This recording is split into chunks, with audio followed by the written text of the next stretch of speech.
Eh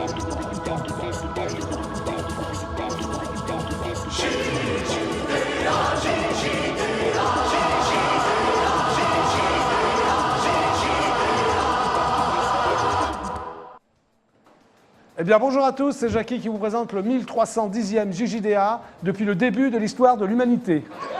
Merci beaucoup, public adoré, vous êtes de plus en plus nombreux sur ce plateau, c'est magnifique, merci beaucoup. Le JJDA, c'est l'émission inculte qui est enfin devenue culte. Marqué au bout du temps, c'est un peu normal. Hein. C'est une émission animée par le plus beau, le plus svelte, le plus intelligent des animateurs. Eh bien, c'est moi, Jackie Jakubowicz. Merci de m'applaudir. Merci beaucoup. Merci beaucoup. Donc aujourd'hui, eh bien, j'ai des invités, comme d'habitude. Dans quelques instants, le sublimissime Jacques Séguéla, pour plein d'ouvrages, notamment Havas, maison fondée en 1835. Applaudissements, s'il vous plaît.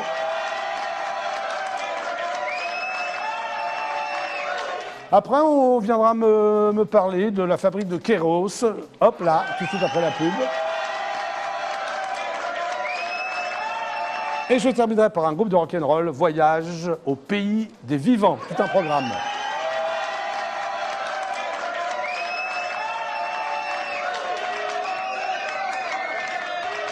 Et maintenant, faites un triomphe au sublimissime Jacques Séguéla. Applaudissements, s'il vous plaît.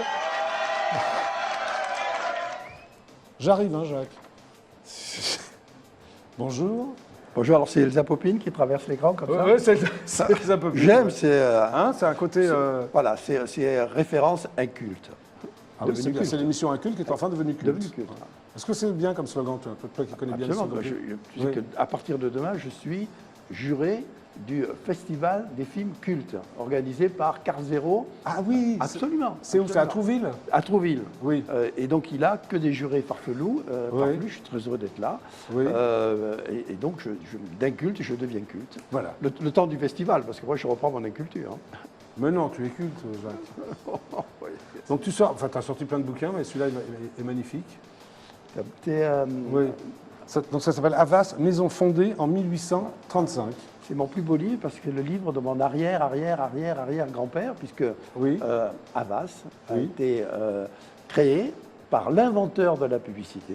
Absolument. Aucun Français ne sait qu'on peut revendiquer d'avoir inventé la publicité, et pas seulement la publicité, parce qu'on a inventé tout ce qui a fait la communication dans le monde. On a inventé la publicité, on a inventé la photo, les frères Lumière, on a inventé le cinéma, les frères Lumière, le premier film publicitaire fait par les frères Lumière, on a inventé la télévision en couleur, on a inventé la carte à puce, et on maugré. Et donc j'ai voulu raconter c'est très bien raconté, en plus. 180 ans d'histoire depuis l'AFP, puisqu'il a commencé par créer l'AFP, jusqu'à Havas aujourd'hui. On va y revenir plus longuement, mais d'abord, je voudrais un peu évoquer ton parcours. Chez toi, tu fais ce que tu veux. C'est vrai? Oui. Ok. Alors, tu es donc issu d'une famille de médecins au départ? Oui. Ma grand-mère était la première chirurgien en France, femme. Okay. À Montpellier? À Montpellier. À Montpellier. Tu es né à Montpellier ou... Non, je suis né à Paris, de mes parents qui étaient étudiants. Oui. Mon père avait rapté ma mère, donc ça a été un véritable drame, etc. Et ils sont installés à Perpignan. Oui. Et donc, j'ai passé toute mon adolescence, mon enfance à Perpignan. Alors, tu as un diplôme de docteur en pharmacie, je ne savais pas du tout. Oui, 7 ans. 7 ans. Tu as exercé, enfin, tu as été pharmacien? Non. Du tout. Enfin, j'ai exercé pendant un an, parce que ça commençait à l'époque par un stage qui durait 12 mois, qui était très sérieux. Oui. On était dans une officine. J'ai adoré ce métier-là. Oui. J'ai adoré jouer les docteurs bobos, etc. Lorsque les études étaient en 2 temps. On avait d'abord le diplôme de pharmacien, et puis si on voulait être docteur, il fallait 2 ans de plus. Comme dans ma famille, tout le monde était docteur, ma grand-mère, mon père, ma mère, j'ai dit alors moi aussi je veux être docteur. C'est pour faire plaisir ou tu avais envie à l'époque? Je le faisais ça pour le titre, mais je ne voulais pas faire les 2 ans d'études supplémentaires. J'ai passé 5 ans, c'était prison break, 5 ans en fac. Bon.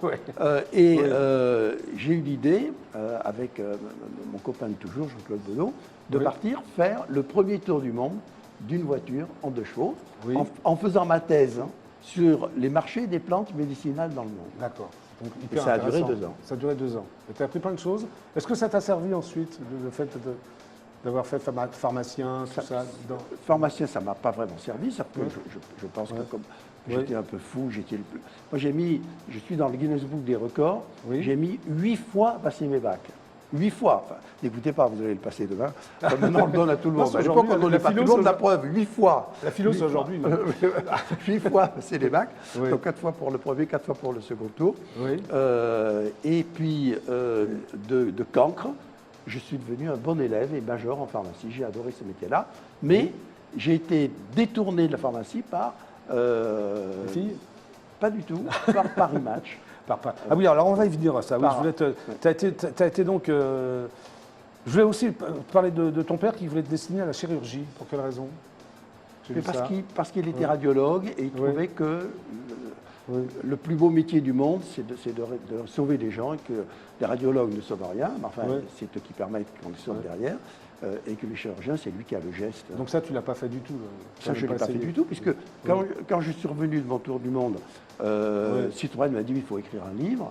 D'accord. Donc j'ai écrit un livre, mon premier livre, qui est tombé dans les mains de Prouveau, le patron de Match, le propriétaire de Match. Tu es devenu rapporteur à Paris Match. Et qui m'a dit, engagez-moi, qui a dit à Castan, engagez-moi ce mec. Moi, je dis, mais je suis pharmacien, je vais m'installer à Perpignan. Mon père est en train de m'acheter la pharmacie du docteur Bobo, qui existe toujours. Et tu vas te retrouver à Paris Match. Et je suis fiancé avec la fille du marchand de chaussures chic de la ville, qui s'appelle, et ça ne s'invente pas, Grohl. Bah, c'est Dany, la chanteuse Dany. C'est Dany Grohl, qui était le premier amour de ma vie. Ah, je ne savais pas. Je ne savais pas. Et qui est toujours l'amour de ma vie, puisqu'on se voit très souvent. Ok. Donc tu dis reporter à Paris Match, après tu vas à François aussi. De là, je vais à François. Où tu fais une rencontre déterminante, c'est Pierre Lazareff. Pierre Lazareff. Tu dis que c'est ton père spirituel? Le poids des mots. Je me souviens de Pierre. Alors Paris Match, c'était le choc des photos pour toi? Et le poids des mots. Exactement. C'est Roger Théron qui a écrit ce slogan qui est magnifique. Et Pierre Lazareff, ça a été une rencontre extraordinaire. C'était un vrai patron de presse? C'était un vrai patron de presse. Je me souviens d'un jour où moi, je n'étais pas à François, j'étais dans le journal à côté qui s'appelait Vidéo Vacances. Mais comme j'étais petit jeune, il me réunissait avec les rédacteurs en chef. Il y avait 7 ou 8 rédacteurs en chef. Et un jour, il a plus un coup de gueule, il dit c'est pas possible, le titre est nul. Et les journalistes disent mais Pierre, il n'y a pas d'actu. Lui répond mais quand il n'y a pas d'actu, on la crée. Allez, écrivez chacun votre titre. Et lui, il prend son stylo, il écrit un titre. Et il tourne, et je vois, brrr, sur 8 colonnes. C'était le jour le plus froid de l'année. Et c'est lui qui a inventé la météo. Parce que la météo n'existait pas à l'époque. On parlait pas de météo. C'est Pierre Lazareff qui a inventé la météo. Absolument, qui a fait de la météo. Oui, j'ai compris, bien sûr. Voilà, un extraordinaire. Une météo, c'est médiatiquement, c'est ce qui aujourd'hui est numéro 1 dans tous les médias, quels qu'ils soient. Et il a fait boum sur Nicolas. Quel génie. Et à 33 ans, donc, tu rejoins l'agence publicité qui s'appelle Delpine. Delpine. Alors que c'était une agence. Delpine, c'était une agence très tendance à l'époque C'était une agence qui était de loin l'agence la plus créative dans le design, dans l'art direction en France et voire en Europe. Ils ne faisaient pas vraiment de la publicité. Parce que Delpire n'était pas un publicitaire, ça a été après le grand patron de la photo en France pendant des années. Et puis il avait sa galerie Delpire extraordinaire. Il a édité les plus beaux livres. C'est là où tu as vraiment appris la pub C'est là où j'ai appris le choc des photos. Le choc des photos. Voilà. C'est là que j'ai appris le choc des photos. D'accord. Pierre qui m'avait donné le poids des mots. Alors j'avais commencé à Match. Mes Match, c'était des photos. Là, j'ai appris le choc de la photo publicitaire. Et la puissance, il travaillait avec les plus grands photographes du monde. Et c'était d'une beauté, ça n'a même jamais été égalé. Et c'est entré au Louvre. Parce que c'est le seul publicitaire qui a été exposé au Louvre à ce moment-là. Maintenant, il y a un musée de la pub. Donc, mais lui n'a pas été exposé dans le musée de la pub. Il a été exposé au Louvre pour ses qualités graphiques. Et en 1970, donc, tu fondes l'agence de communication qui s'appelle Roux Séguéla, c'est ça? Avec Bernard Roux. Avec Bernard Roux, qui est devenu après RSCG. Qui est devenu Roux Séguéla, Cahuzac et Godard. Dans les 7 ou 8 ans qui ont suivi. Et en 91, donc, tu fusionnes avec Eurocom, c'est ça, pour former donc Euro RSCG, grosse agence de pub. C'est André Rousselet. Oui, dont on va parler parce que tu en parles dans ton bouquin. Je connaissais depuis 40 ans. C'est André Rousselet qui nous, on était une jeune agence créative et tout, et comme toutes les jeunes agences créatives, on n'avait pas d'argent. On a dû se développer dans le monde entier parce qu'on a pris du budget dans le monde entier. Les banquiers nous ont prêté de l'argent, puis ils ont coupé le robinet quand la crise de 90 est arrivée. Et donc, on a failli mourir. Et on a été repris grâce à André Rousselet, que j'avais connu avec Mitterrand, mais déjà avant Mitterrand. Oui. Tu es un ami proche de Mitterrand? C'est un ami, plus que ça. Moi aussi, j'étais son communicant surtout, mais lui, c'était vraiment son ami intime, et c'était son trésorier, et ça a été le secrétaire général. Et un jour, il a dû assez de l'Élysée, et il a dit, mais Président, moi, je voudrais prendre Havas. Et c'est lui qui a pris Havas. Ok. Et en 2006, tu revendiques d'avoir participé à 1500 campagnes publicitaires. Oui, c'est énorme. Mais je continue à en faire. Tu continues, hein? Bah, moins qu'avant. Avant, tu mets le frein un peu Non, c'est pas que je mette le frein, c'est que maintenant mon boulot, c'est pas vraiment ça. Mon boulot, c'est de courir le monde pour porter la flamme d'Havas un peu partout. J'arrive de Singapour et de Jakarta il y a 4-5 jours. Et puis mon boulot, c'est d'être le patron créatif du monde, donc de recruter les créatifs, tout ça. Puis mon boulot, c'est l'image. Puis mon boulot, je suis administrateur, c'est d'organiser l'administration. Enfin, je suis le factotum havasien. Bon, maintenant, on va parler du bouquin. Qui est magnifique, avec des photos magnifiques. Donc Havas, maison fondée en 1835. Oui, et curieusement, il n'y avait pas d'archives. Les archives d'Havas ont été brûlées, ont disparu. Alors il y a des archives récentes, des 30-40 dernières années, mais ça a été très compliqué de trouver des archives. Ça grâce au net. Parce que, le net, c'est la première bibliothèque du monde. Bien sûr. Donc on y cherche archives. Tout trouvé, tout retrouvé. Beaucoup de choses qui viennent de là, en les payant. Mais c'est des petites sommes, c'est 10 euros, 20 euros, 100 euros, ce que demandaient les gens, comme quand c'était intéressant. Et puis j'ai raclé les fonds de tiroir, et c'est formidable parce que depuis l'invention de la publicité, on voit le déroulé de la publicité sur 180 ans. Et pas simplement de la publicité, mais de tous les métiers de la communication, puisque c'était un journaliste avant d'être un publicitaire, Charles Havas. Il a inventé l'AFP, l'Agence française de presse, et Reuters, qui existe toujours aujourd'hui. Et surtout, il a essayé d'accélérer l'arrivée des nouvelles étrangères, des nouvelles venant d'Amérique, venant de Chine. À l'époque, il fallait 3 mois, 6 mois en bateau. Les avions n'existaient pas. Son premier coup de génie a été de relier la bourse de Londres et la bourse de Paris par des pigeons voyageurs. Des pigeons voyageurs, qui traversaient la mer à 100 km à l'heure et qui arrivaient 2 heures avant que arrivent les nouvelles par le bateau. Et c'est comme ça que Rothschild a fait fortune, car il a su 2 heures avant que la bourse s'écroulait à Londres, il a tout revendu, etc. Et il a sauvé sa fortune grâce à Charles Havas. Ah, ça, je ne savais pas, merci.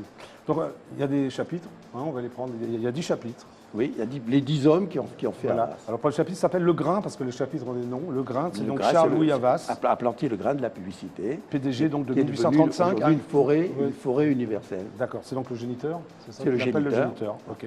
Et à 52 ans, donc, il invente la communication. C'est vraiment lui qui a inventé la communication. Alors, il invente l'AFP, l'agence de presse. Il invente la première régie publicitaire d'achat d'espace. Et son fils, de son vivant, mais lui s'est retiré les 5 dernières années. Alors, tu l'appelles le blé, c'est le deuxième chapitre. Le fils, parce que le grain Charles-Auguste Havas. Voilà. Alors, Charles-Auguste Havas, le grain est devenu le blé. Et le blé, c'est la publicité. Donc, quand je dis que Charles Havas est l'inventeur de la publicité, c'est parce qu'il a inventé... C'est la première agence de presse, c'est ça? Tu dis qu'il a inventé la première agence de presse. La première régie, son fils la première agence, en mélangeant un peu les deux. Ok. Après, c'est le Lierre, c'est un dénommé Édouard Lebay, qui a donc été PDG de 1877 à 1899. Alors lui, c'est le Lierre. Tu l'appelles le dévoué, pourquoi? C'est le Lierre parce qu'il a été très dévoué à la cause. Il y a eu des drames, des scandales, des allées, des retours, etc. Il a tenu la maison. Et comme le Lierre, il s'est agrippé au mur et rien ne l'a fait céder. C'est beau les métaphores comme ça. Ensuite, il y a le chien danse et Léon Régnier. Tu l'appelles le calculateur? Alors, lui, c'était un affairiste. Total. Pas toujours d'ailleurs avec quelques traversées de la ligne blanche. Comment ils étaient nommés les PDG, en dehors des créateurs, en dehors du père, ils étaient nommés comme dans toutes les par un conseil d'administration. Ok. Voilà. Très bien. Mais lui, il a incroyablement développé et surtout développé internationalement Havas, pas toujours dans les clous, mais avec une énergie infatigable. Donc, il a quand même marqué Havas, quoi. Il a marqué Havas. Tous ces hommes-là ont marqué. Sans ces hommes-là, Havas n'existerait pas. Il y a le bambou. Tu sais qui c'est le bambou, tu t'en souviens? Le bambou Oui. Je te donne le prénom, Jacques. Jacques Douce, tu veux dire? Voilà, Jacques Douce. Jacques Douce. Alors, Jacques Douce, là, tu as fait un grand saut, parce qu'on a oublié quelque chose d'extraordinaire. Entre Régnier et Jacques Douce. Entre 1944 et 1957.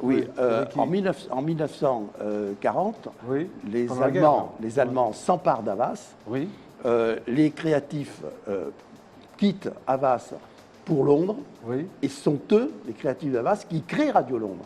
Et qui animent Radio Londres pendant toute la durée de Radio Londres, et qui reviennent après au Réolé de Radio Londres, et qui reprennent Havas à partir, et c'est Jacques Douce qui va devenir le président. Jacques Douce, ça va être le grand transformateur d'Havas en un énorme groupe qui va regrouper la régie des RTL, regrouper la publicité, regrouper les régies, regrouper les journaux.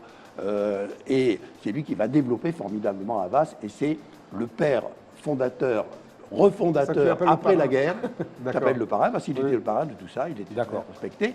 Et c'est le père refondateur de la publicité après la guerre. Après, il y a La Rose, c'est André Rousselet, qui était donc PDG de 82 à 86. C'est ça? Tu parles de Rousselet? Oui, tu l'as s'appuie sur La Rose. C'est le génie. C'est un génie, voilà. La Rose, le père de Canal+. La Rose, parce que La Rose socialiste. Oui, je m'en doute. La Rose socialiste. Son chapitre s'appelle La Rose. Et puis La Rose, parce que Rousselet, hélas, il nous a quittés il y a très peu de temps. Très peu de temps, malheureusement. Très peu de temps, il y a une semaine. Génie absolu. Et moi, je l'ai connu parce que, en revenant du Tour du Monde, ça l'intéressait, mon Tour du Monde, il a voulu me connaître, il m'a invité au Fouquet's. À l'époque, Fouquet n'était pas ce qu'il était, ce qu'il est devenu. Et il m'a dit, mais on m'a dit que vous aviez des idées, moi je voulais vous voir parce que j'ai une compagnie de taxi, je veux, c'est lui qui a inventé le radiotaxi en France, je veux mettre des radiotaxis, il faut me trouver un numéro de taxi qui soit mémorable. Je lui ai dit, écoutez, laissez-moi 48 heures. Et puis je suis revenu chez moi, je me dis, mais les taxis, c'est les taxis de la Marne. Et je l'appelle et je lui dis, je crois que j'ai trouvé Combat 14-18. Ah oui, il a gardé? Il a gardé. Il m'a dit, combien je vous dois? Je lui ai dit, rien, mais le jour où j'aurai besoin d'un truc important, je viens te voir. Voilà. Et le jour important, c'est quand il m'a sauvé la vie. Oui, mais 30 ans plus tard, ou 40 ans plus tard. Oui, mais ça m'est souvenu. Ça m'est souvenu. Après, il y a le cactus. Alors le cactus, c'est Pierre Dosier. Pourquoi tu l'appelles le cactus? Parce que lui, il s'est fait avoir par Jean-Marie Messier, qui a racheté... Ah oui, j'ai noté, chassé par Jean-Marie Messier. Voilà, qui a racheté Havas et qui l'a fait exploser en vol. Il était devenu fou, Hollywood lui était tombé sur la tête, et il a failli... moi, je me suis beaucoup battu pour sauver la marque. J'ai même donné ma démission, mis ma démission sur la table dans un conseil d'administration pour qu'on rachète la marque Havas. Et finalement, c'est passé in extremis. Et c'est comme ça que Havas existe encore aujourd'hui. Sinon, ça aurait été vendu à l'encan. N'importe qui, aujourd'hui, aurait pu avoir la marque Havas. Personne n'avait compris l'extraordinaire portée de cette marque, qui est l'inventeur. C'est comme Frigidaire. Alors après, il y a Alain de Pouzillac que tu appelles la ronce. Alain de Pouzillac... Qui a été chassé par Vincent Bolloré, lui. Voilà, il a été chassé par Vincent Bolloré parce que... Pouzillac a fait un très mauvais achat. On a acheté 2 milliards d'euros une société américaine qui en valait 1 milliard, qu'on a très mal géré, et un an après, il en restait 500 millions. Il ne s'est jamais relevé de ce milliard et demi jeté aux orties, et c'est Vincent Bolloré qui va nous sauver.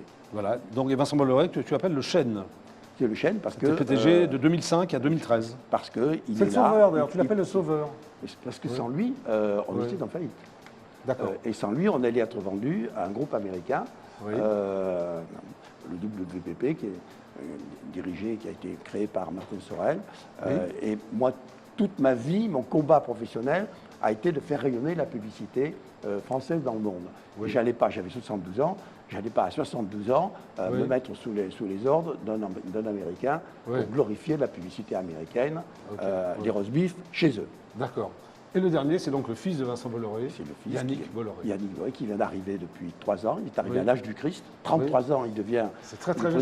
C'est pas jeune pour d'être PDG d'Havas? Oui, c'est exceptionnel. Tous les présidents de groupe, ils ont 70 ans aujourd'hui. Donc il a bénéficié quand même. Alors il a bénéficié, mais il a eu la grande intelligence de n'être ni le fils d'eux, ni le fils à papa, de s'imposer par lui-même. Le père a pris un très gros risque, parce que si jamais il n'avait pas été à la hauteur, la boîte se serait effondrée là-dessus. Miracle, c'est le portrait robot idéal du président qu'il fallait à ce moment-là pour Havas, qui a dû toujours trouver par une sorte de magie. C'est pour ça que cette boîte a 180 ans. Le président qu'il fallait au moment où il fallait, parce qu'Havas a besoin de modernité. Lui arrive du cinéma, il était producteur de cinéma, il a dirigé les télévisions du père, il a multiplié l'audience par 3, et c'est surtout un homme digital de la révolution digitale d'aujourd'hui. Donc tu penses qu'Havas a encore de beaux jours devant... C'est le début. C'est le début. Ouais. Ok. Et Vincent Bolloré par rapport à Canal+.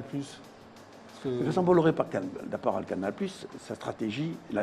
D'abord, il est arrivé à Canal+, et il a découvert que Canal+, c'était une société qui faisait 5 milliards de chiffre d'affaires par an et qui gagnait un demi-milliard par an pendant 20 ans. Et puis, le business model est devenu obsolète.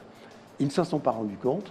Tout le monde vivait dans l'euphorie, dans le gaspillage, dans la gabegie, etc.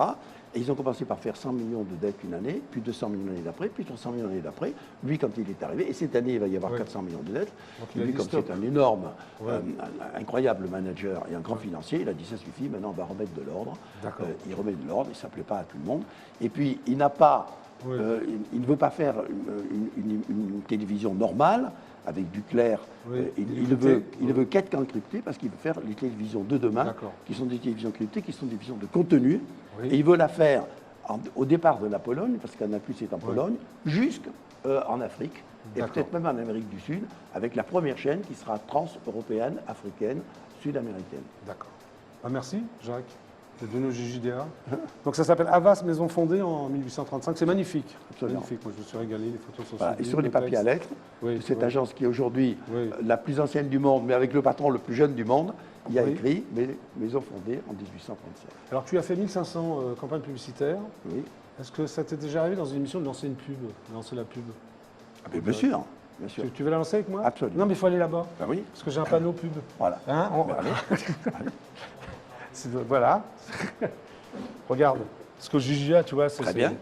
Voilà. Hein, c'est un beau panneau qui sert depuis 8 ans, c'est le même, ça se voit. Parfait. Alors comment tu lancerais là? Parce que là, on est en direct, tu lances la pub, tu me dis, tu dis ce que tu veux. Et maintenant, mesdames et messieurs, le meilleur du programme, la pub. Voilà, merci Jacques Seguela, à bientôt. À tout de suite.